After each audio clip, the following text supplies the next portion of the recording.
কেবল একটি আইনি শব্দ নয়, এটা হচ্ছে মুসলমানদের ইসলামিক আধ্যাত্মিক উত্তরাধিকার। এই আধ্যাত্মিক উত্তরাধিকার থেকে বঞ্চিত করার কোন অধিকার আপনাদের নেই।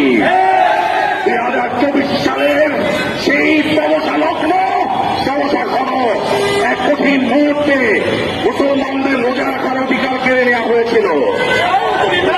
মুসলমানদের রোজার সময় স্কুল করা হয়েছিল।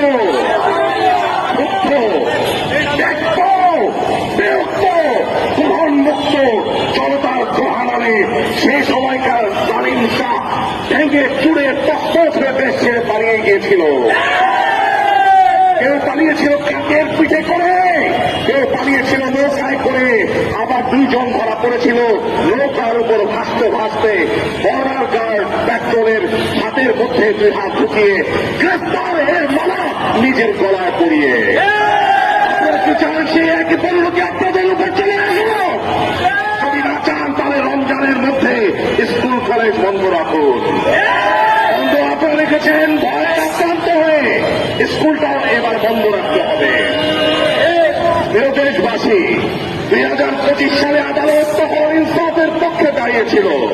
তখন মনে হয়েছিল সময়টা মুসলমানদের পক্ষে, কিন্তু এই 2026 সালের নেককার চরক কালের সন্ধিস্থলে 2026 সালের সেই অসময়ে আবার 5-এর ঘন্টা বাজানো হচ্ছে। আবার সেই মায়াবী কুয়াশার মতো এক অন্ধকার গলির মাঝে মুসলমানদেরকে ঢুকিয়ে দেওয়া হচ্ছে। কলেজ বন্ধ কিন্তু স্কুল খোলা, এক নিকৃষ্ট করা বাস্তব কৌতুক। যে ছোট ছোট ফুলগুলোর বিকাশের জন্য সবচেয়ে বেশি রোদ আর বৃষ্টির প্রয়োজন, ইবাদতের প্রয়োজন, তাদেরকে আপনার রমজান মাসে ক্লাস করাতে চান। নাউযুবিল্লাহ। অখণ্ডতার শপথ দিয়ে আজকে আমরা বলতে চাই, আজকে থমকে আছে বাতাসের শব্দ। এই পবিত্র মাটির উপরে এমন কোন নিয়ম জারি করা যাবে না যা কোরআন সুন্নাহর নূরের সাথে সাংঘর্ষিক। রমজান শুরু হওয়া 7 দিন আগে ছুটির বাঁশি বাজাতে হবে।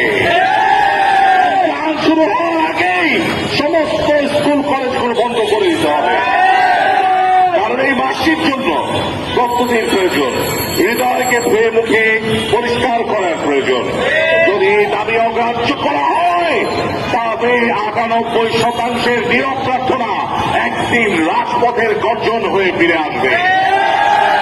বিদেশি আগ্রাসন আর আবশ্যিক দখলদারিত্বের নাগপাশ থেকে এই মাটিকে মুক্ত রাখতে আমরা বদ্ধপরিকর। রমজানের এই দিনগুলো শুধুমাত্র ক্যালেন্ডারের পাতা নয়, এগুলো হল জান্নাতের জানালার খুলে যাওয়ার দিন।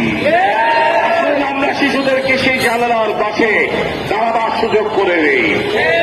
আসুন আমরা গর্বভূতভাবে উচ্চারণ করি, রোজার মাসে কোন স্কুল কলেজ খোলা নয়।